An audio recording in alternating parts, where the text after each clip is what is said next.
Que motivos levam alguém a partir? E o novo passa a nos habitar onde e quando? Partir é se separar, fazer-se em pedaços. O trajeto de Lazar Segal começa em Vilna, na Lituânia, e acaba desembocando em São Paulo. Foi nesta casa, desenhada pelo arquiteto ucraniano Gregory Varchavsky e transformada em museu, que Lazar estabeleceu-se até o final de sua vida. O que de nós permanece quando partimos?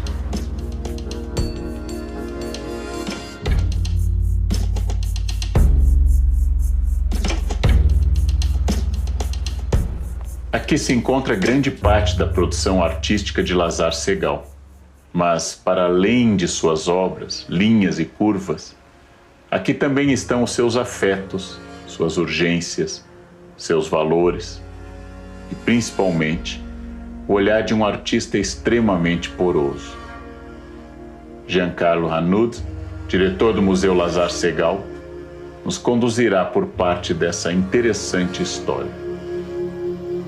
Nós estamos num espaço privilegiado que, além de ter uma parte do acervo da obra do Lazar Segal, ainda é o espaço que ele, apesar das transformações, morou. Estamos no pátio, diante do ateliê que preserva tanto.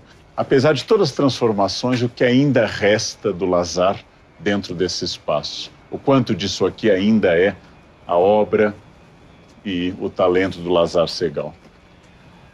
Muita coisa sobreviveu, assim, na verdade, logo depois que o museu é inaugurado, realmente, assim, uma série de transformações acontecem aqui para que o museu possa ser um museu de verdade. Uma casa poucas vezes serve para um museu, realmente, né? E com o primeiro diretor, o filho do próprio Segal, Maurício, muitas coisas foram alteradas. Então, o que realmente permanece, um espaço que o Segal não teria dificuldade alguma de reconhecer, é o ateliê, que continua como ele era. Como um espaço realmente onde a gente pode entender o que era a produção de um artista como o Segal aqui dentro, né, nesse espaço. Lazar foi um homem cosmopolita, nascido no Império Russo, nascido na Lituânia, emigrante por vários lugares, migrando para o Novo Mundo, voltando, indo para Campinas, voltando para a Europa, indo para São Paulo. Acabou se fixando aqui, que é um lugar improvável. Qual é o Brasil que está em Lazar Segal, para ele ter se fixado aqui? O que restou de Brasil para ele? Tem um crítico que escreveu um texto muito interessante sobre o Segal, o Paul Ferencz, que ele fala que houve um casamento místico entre o Brasil e o Segal. Eu acho que aconteceu isso realmente, ele se encontrou aqui de uma forma ou outra. Ele se casa com a Geni aqui. O terreno onde a casa e o museu hoje se encontram era um terreno imenso. Da família da Geni, mulher dele. Então, e é o mesmo terreno onde a casa modernista é construída. Então, também esse início da modernidade em São Paulo acontece por aqui, nesse espaço privado, em certo sentido. Eu acho que nenhum artista, do ponto de vista técnico, tem a proficiência que ele tem, a maestria dele. Ele foi um grande pintor, antes de mais nada. Ele sabia o que ele estava fazendo tecnicamente. Então, assim, nenhuma figura da geração dele se iguala, assim, tecnicamente ao Segal. Isso eu acho que é um dado da realidade mesmo. Eu acho que sempre quando a gente olha para a pintura do Segal, por mais que a temática é fundamental e tão atual como muita gente gosta de colocar hoje em dia, o que mais interessa é a maneira como a pintura é produzida. Ela fala sobre pintura, assim como ela também fala sobre esses temas, mas antes de mais nada ela fala sobre pintura.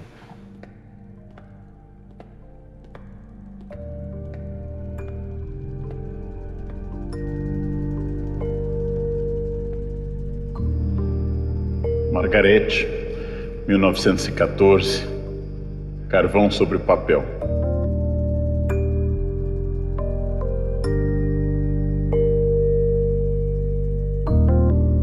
Margarete foi a primeira esposa de Lazar Segal. Se encontraram no ano inicial da Grande Guerra, 1914. Ficaram juntos alguns anos até que se mudaram para o Brasil e ela não se adaptou ao país. E acabaram se separando. A imagem já é uma marca do estilo de Lazar Segal, quadro denso, um quadro muito expressivo, com o olho fixo no observador. Lazar tem 25 anos quando pega o carvão e registra sobre o papel o rosto da sua amada, que ele acabara de encontrar na Alemanha. Margarete se torna a primeira esposa, Margarete se torna uma referência afetiva. O traço não é tão preciso, ele é mais expressivo do que técnico, mas é um retrato psicológico. Margarete olha com olhos inquiridores, olhos que desafiam quem está diante dela. Tem uma densidade psicológica muito grande. É evidente uma relação muito próxima entre o autor e a retratada. Margarete não ficaria com Lazar para o resto da vida. Inadaptada ao Brasil, acabaria retornando à Alemanha e Lazar casaria novamente. O retrato de Margarete é um retrato jovem, de um jovem artista, sobre um amor de juventude que já contém todo o traço da genialidade de Lazar Segal.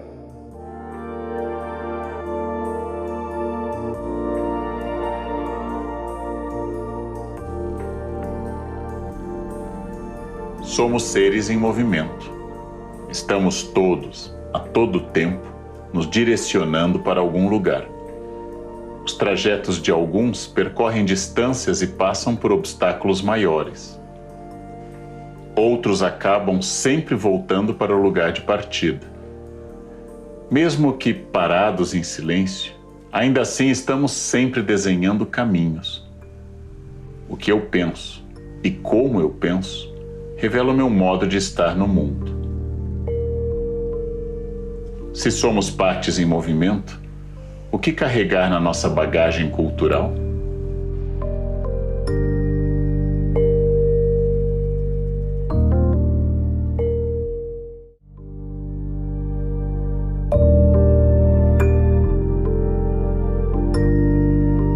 A temática de Lazar Segal, imigrantes em situação de risco, pessoas na fronteira, na borda, ela é particularmente cara a um historiador como eu, e ainda mais que, como Lazar Segal, também eu venho de uma família de imigrantes, não sou imigrante como ele próprio foi, mas sou descendente de imigrantes que também encontraram no Brasil refúgio. Trazer à tona a exposição aquilo que é o ser humano destituído das suas máscaras de segurança, das suas máscaras estéticas, das suas máscaras em que ele possa se exibir ao mundo, mas transformado em alguém à beira de um caos ou de um risco, é uma das genialidades que eu admiro tanto em Lazar Segal.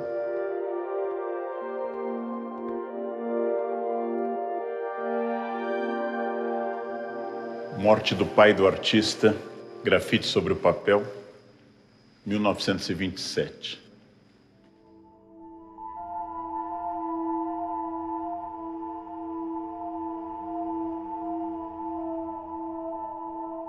Lazar Segal tinha acabado de retornar ao Brasil em outubro de 26, depois de uma temporada na Alemanha. Tivera um filho há pouco, seu filho mais velho. E ao mesmo tempo em que o jovem casal está comemorando o nascimento do filho, seu pai falece. Seu pai era um copiador de Torá, era um judeu religioso, ao contrário de Lazar. Lazar registra o corpo nesse momento e faz uma máscara mortuária dupla, como se fossem duas coisas, ou espíritos separando da matéria, ou duas expressões de agonia e de dor. A imagem do próprio pai, em um momento em que ele comemora o nascimento do filho e faz luto pela perda daquele que o gerou. Lazar Segal registra de forma muito expressiva o corpo do pai, a agonia, a boca semiaberta, o rosto com ossatura pronunciada, retrato intenso, retrato duplo desse luto pelo pai.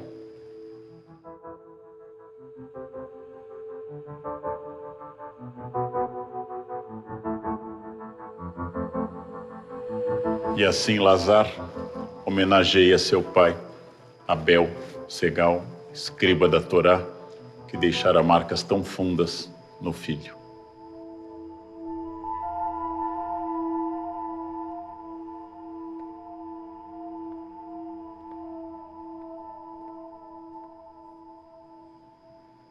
Cartão comemorativo dos 5 anos de casamento de Lazar Segal, 1930, aquarela e nanquim sobre o papel.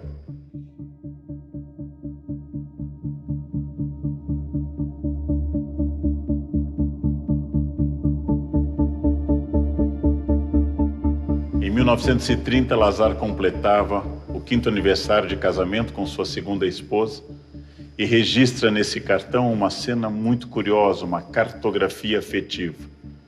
Ele e a esposa e os 2 filhos, e todos eles envolvidos numa espécie de mapa onde aparecem os nomes do local de nascimento de Lazar, do local de nascimento dos meninos e mais a palavra São Paulo, tudo junto, formando uma espécie de mapa em que os olhos dos pais contêm registro de locais de nascimento. É uma curiosa combinação desse quarteto e é uma curiosa soma de todos os elementos afetivos que marcavam Lazar Segal em 1930.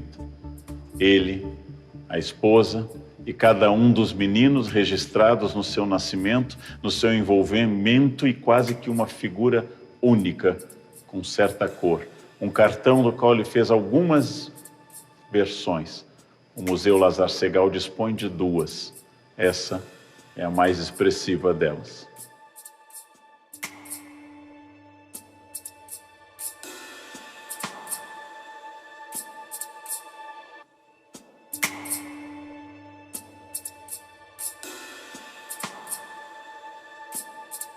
Judeu de perfil, 1930, aquarela, guache e nanquim sobre papel.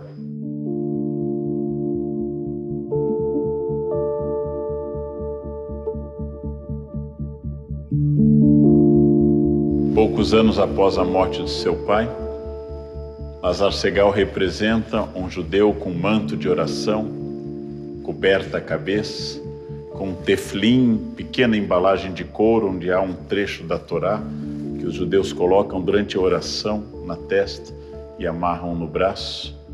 Colocam um perfil judaico, representando a sua ligação também com o judaísmo, tema ao qual ele não voltaria muitas vezes no futuro, mas que faz parte da sua identidade, da Rússia natal, da sua terra natal, a memória dos pogroms, das perseguições aos judeus, da memória da Alemanha, que ele viu a ascensão do nazismo, das notícias que ficam chegando de nazistas cada vez mais fortes a partir da crise de 29, ele faz essa representação de um judeu em diagonal no quadro, de perfil, em pose de oração.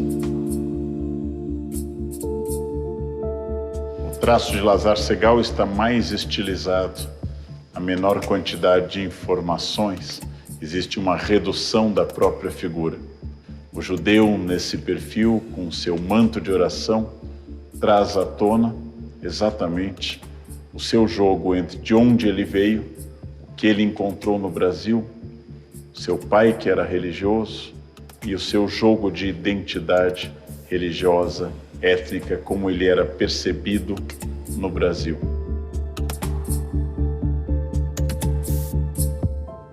Como você compreende a palavra judeu? A sua associação é com um religioso como este?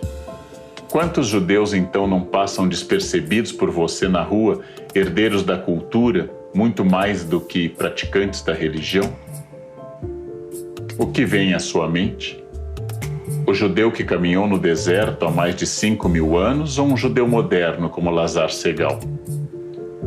Quanto existe em você da sua ascendência?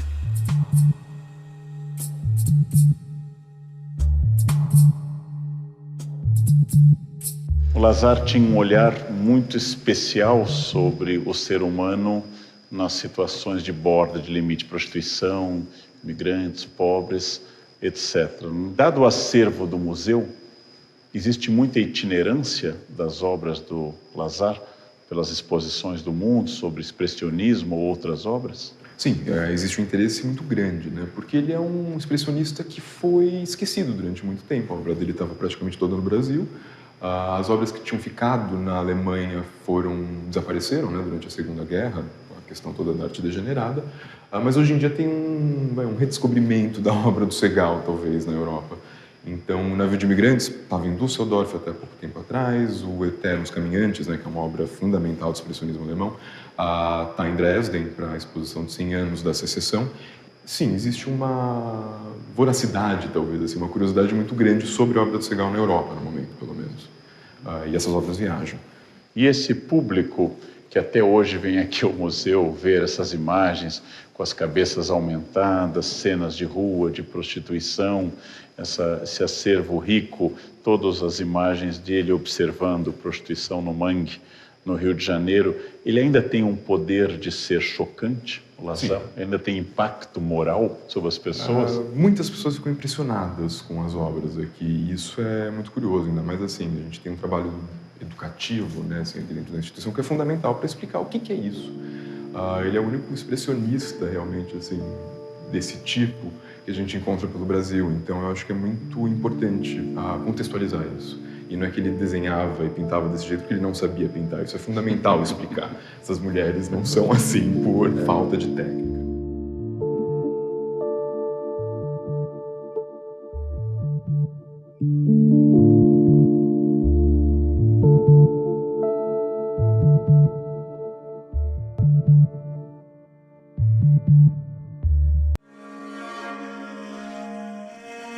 Quando criar sobre papel e quando sobre tela, a gravura traz à obra uma maior possibilidade de reprodução, tornando-a mais acessível. Outras técnicas talvez elevem mais na percepção do espectador a imagem retratada. A obra de Lazar Segal diz muito sobre acessibilidade e representatividade no mundo das artes, mesmo quando reduz as linhas a ponto de descaracterizar os sujeitos ali presentes. Suas escolhas técnicas parecem filtradas, sobretudo, por um grande senso de responsabilidade. O que nós estamos vendo neste momento, especificamente aqui, Giancarlo? Bom, ao longo da carreira dele, o Segal produziu 4 álbuns de gravura, 2 no período alemão mesmo, né? 3, na verdade, e 1 no Brasil, que foi o Mangue, que retratava realmente a zona da prostituição no Rio de Janeiro, no bairro do Mangue, que ele assiste isso e retrata.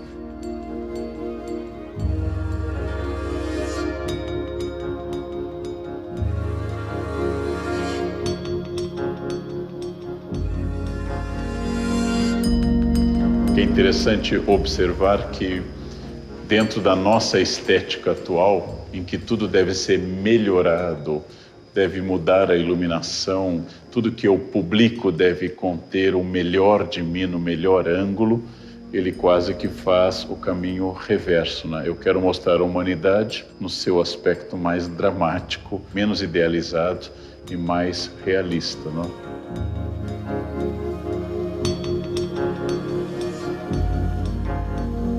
Aqui são 2 álbuns que servem como, talvez, ilustrações de 2 romances muito importantes, são do final do século XIX, o Bubu, que retrata a prostituição. Bubu é um gigolô, com a Berthe, que é a prostituta que ele agencia, né? Enquanto que a Doce Criatura também é não baseado, né, mas uma ilustração para o conto do Dostoiévski. E o que ele coloca são momentos desses romances e a maneira como certas cenas são retratadas. Acho que é interessante também pensar que tem uma pintura aqui, porque é uma pintura que também é utilizada no álbum. Então isso é uma estratégia que o Segal utilizou ao longo de toda a carreira dele. Ele repetia as composições e trabalhava em técnicas distintas. Não há nada debaixo do tapete aqui. As ruas, os becos, as vielas, as bordas da humanidade, as molduras da existência, né? E uma força gráfica muito grande, um traço extraordinário, né? Que oscila, dialoga ora com o cubismo, ora com o expressionismo, de fato, e uma força gráfica impactante, corpos quase que dilacerados e ao mesmo tempo tão distinto de tudo que era feito ou por cubistas ou por expressionistas. Lazar Segal, de fato, é único e recebe um elogio muito grande, né? Ele consta na exposição dos Degenerados. Acho que isso faz bem ao currículo de qualquer.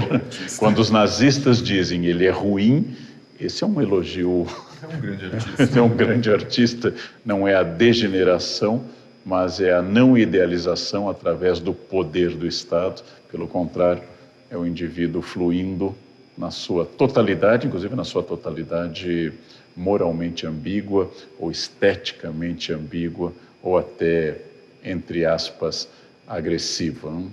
É fascinante que essa força continue nos álbuns dele tantos anos depois. Não?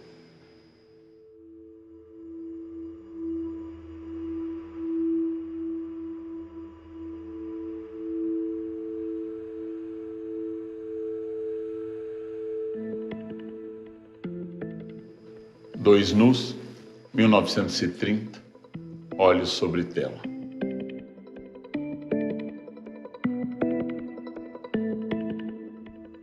Desde que chegou à então capital do país, Rio de Janeiro, Lázaro Segall se interessou muito pela zona do Mangue, a região tradicional de prostituição do Rio de Janeiro. Suas personagens, os intelectuais, os boêmios, os clientes, as profissionais do sexo, misturados em bordéis, misturados em bares, misturados em uma convivência muito democrática, muito festiva e ao mesmo tempo mostrando os limites da existência humana, sempre essa composição seduziu Lázaro Segall.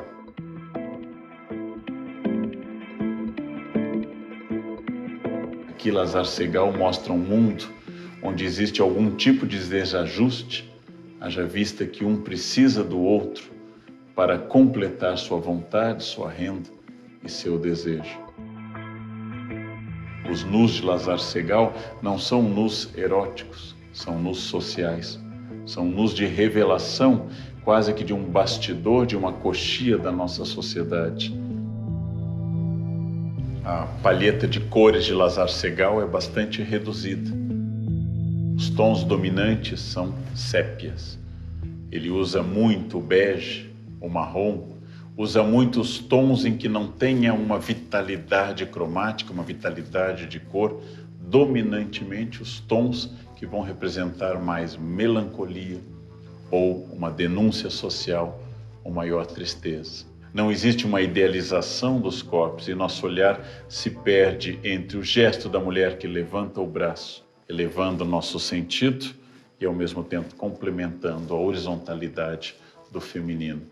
Uma imagem extraordinária que obriga a um olhar sutil e ao mesmo tempo denso, que não pode ser apreendida de uma só vez, que contém diversos discursos unificados pelo fato de que ele está ali no mangue, olhando para todas as pessoas e ao mesmo tempo descendo fundo para o porão de tudo aquilo que você quer pensar, esconder debaixo do tapete da higiene social.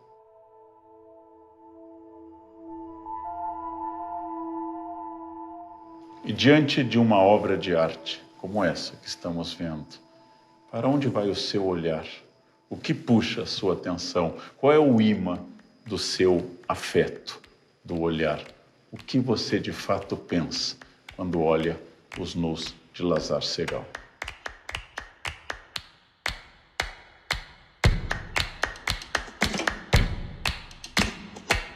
Na variedade de sua técnica, a mistura dos movimentos que nortearam o trajeto de Lázaro Segall.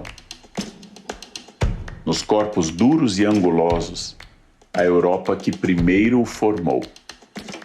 O Brasil talvez tenha sido responsável por suas linhas mais curvas. Quando observo a sua produção artística, reconheço, de certa forma, o que viria depois a ser o movimento antropofágico. As influências estruturais engolidas e transformadas em algo novo. Este espaço guarda a originalidade de Segall, a sua multiplicidade e a sua capacidade de olhar o outro. Estar em uma casa-museu é adentrar o território da memória.